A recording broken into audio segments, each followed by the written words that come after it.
Hello बच्चों, welcome back. मैं हूं राकेश कुमार वर्मा और आप देख रहे हैं अपना प्यारा यूट्यूब चैनल बच्चा पार्टी बेसिक। और आपका जो आज का टॉपिक है वो है बच्चों रीजनिंग, जो आपके राष्ट्रीय आय एवं योग्यता आधारित परीक्षा में 180 अंक जो पूरी परीक्षा होती है उसमें जो रीजनिंग का पार्ट होता है वो 90 क्वेश्चन होता है। 90 नंबर यानी कि आधा, पूरे पेपर का जो आधा पार्ट है वो आपका केवल रीजनिंग ही है। ठीक है, तो आइए हम उस रीजनिंग को क्लियर करते हैं जिससे मुझे आने वाली परीक्षा में यूपीएससी में ठोस अंक मुझे मिलेंगे। तो बच्चों देर न करते हुए हम लोग अपना रीजनिंग शुरू कर देते हैं।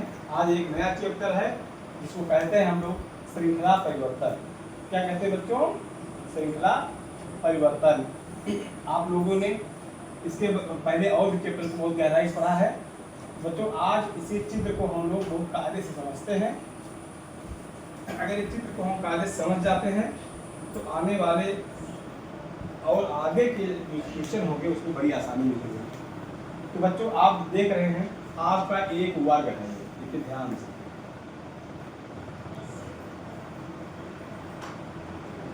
ये नीली कलर से आपको लाइन दिख रही है, एक क्या है बच्चों?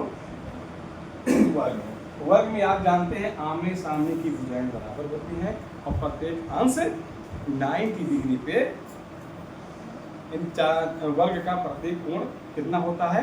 90 डिग्री से चलेगा। ठीक है, 90 डिग्री 90 अंश का होता है। तो आप देख रहे हैं मेरे प्यारे बच्चों, इस वर्ग का जो आपको ये रेखा मिल रही है, ये देखिए, ये प्रत्येक कोण ये 90 अंश। प्रत्येक कोण कितना है बच्चों?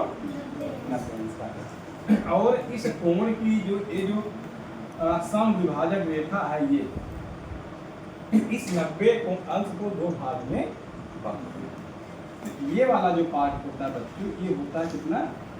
45 अंश। और ये कितना होता है?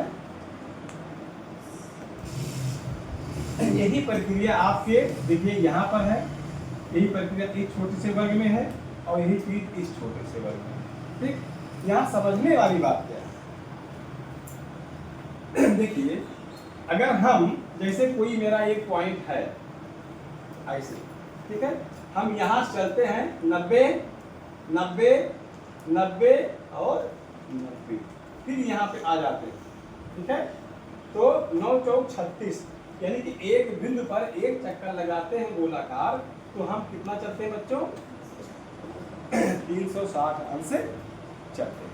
ठीक है, तो अभी जो रीजनिंग में आपके आएगा श्रृंखला परिवर्तन में भी कोणीय परिवर्तन आता है वहां पे। ठीक है, आज हम इस कोणीय परिवर्तन को हम कायदे से समझ लेते हैं बच्चों।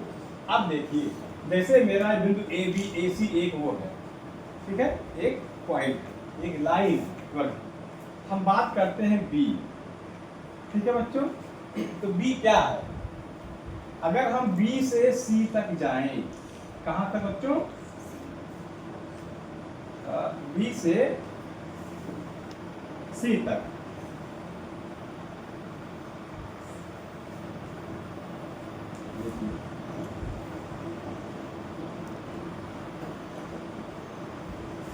हम बात करते हैं बी से सी तक। ठीक है, बी से सी तक। तो आप जान रहे हैं जो इसकी पूरी भुजा AC है और ये BC इसकी आधी है ना? अगर हम बात BC की करते हैं तो लिख सकते हैं 1/2 AC, 1/2 AC। अब हम B से C तक जा रहे हैं, यहाँ से यहाँ तक जा रहे हैं। देखिए ये कोण बन रहा था ना, ये कोण। अगर हम B पॉइंट से C पॉइंट पे आ गए तो हमारा कोणीय परिवर्तन कितना हो रहा है? 45 अंश का। ठीक बच्चों, ये कोणीय परिवर्तन कितना हो गया माय डियर? 45 अंश हो गया। बी से सी तक कितना हुआ? 45 अंश। अब बात करते हैं बी से ए तक। बी से ए तक, ये भी क्या है बच्चों? हाफ AC है, आधा AC है। ठीक है, ये जो भुजा है यहाँ से यहाँ तक, यहाँ से यहाँ तक, ये AC का आधा है ना?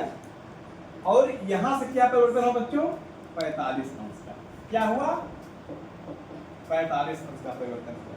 आप समझ रहे हैं ना? तो अगर मुझे ए से सी तक जाना है, ए से सी तक जाना है, तो ये 45 अंश ये, 45 अंश ये। तो हम बात करते हैं ए से सी तक कितना होगा बच्चों? 90 अंश का जो है मूवमेंट होगा, 90 अंश की कोणीय दूरी बन जाएगी। बात समझ रहे ना? देखो ये 45 बना, और जब यहां से यहां आए 45, फिर यहां से यहां गए 45, तो ये 45 ये 45, 45 45 90। तो इस प्रकार से एक भुजा अगर हम मूवमेंट करते हैं तो कितना कोणीय परिवर्तन होता है? 90 का होता है। फिर दूसरी भुजा करेंगे, अगर सी से ई तक आएंगे तो कितना होगा? 90। ई से जी तक आएंगे कितना होगा? 90। जी से ए तक आएंगे कितना होगा? 90। बात समझ आ रही है? अच्छा ये बताओ, कोई यहां चला, यहां आया, फिर यहां आया, अब कितना परिवर्तन होगा? यानी कि अगर देखो आधी भुजा है, आधी है, तो पूरी भुजा होगी ना, यानी कि आधी आधी अगर भुजा करते हैं तो आधी भुजा के चलने पर 45, देखिए एक आधी यहाँ चली, फिर एक आधी यहाँ चली, तो 45 अंश का यहाँ हुआ, 45 अंश का कोणीय परिवर्तन यहाँ हुआ, तो 45 45 90। अच्छा अगर अब यहाँ से यहाँ आते हैं तब कितना हो जाता है? 90 और 45 जुड़ जाएगा, 90 45 135। ठीक है, यहां से हम यहां आते हैं, ये देख लीजिए एक काला देखिए, जैसे यहां थे, यहां से फिर कहां है? यहां ना आकर सीधे यहां चले गए। तो बच्चों ये देखिए 45 45 और 45, 45 45 90 और 45 135 अंश का परिवर्तन। बात समझ में आ रही है? अच्छा इस प्रकार से मुझे इस चारों खाने में जो आपका कोणीय बना हुआ है 45 45 का, तो कहीं से कहीं पर जाने पर हमें कोणीय दूरी का पता चल जाएगा। ठीक है, तो ये जो बताया जा रहा है आपके श्रृंखला परिवर्तन में आता है। जैसे क्या आता है, एक भाग में किसी कोण पे है, दूसरे भाग पे 45 अंश मूवमेंट हुआ, तीसरे भाग में 45 हुआ, तो चौथे भाग में 45 होगा, तो कहाँ पहुंचेगा? कौन सा चित्र इसमें फिट बैठेगा? ये चीज आएगा अभी जब इसमें आप सवाल लगाएंगे, ठीक है, तो वहां ये सारी चीजें क्लियर हो जाएंगी। तो बहरहाल जो आपको ये चीज बताया गया ये क्लियर हुआ कि नहीं हुआ? ठीक है, अब ऐसे आप देख लीजिए कि जैसे एक बिंदु पर कितने कोण बनता है? 360। अब देख लीजिए, अब देखिए एक इधर बनेगा 180 और इधर बनेगा 100। ठीक है, अगर हम एक रेखा ऐसे भी खींच देते हैं तब क्या हो जाएगा? 90 90 180 और 90 90 180। बात समझ रहे ना?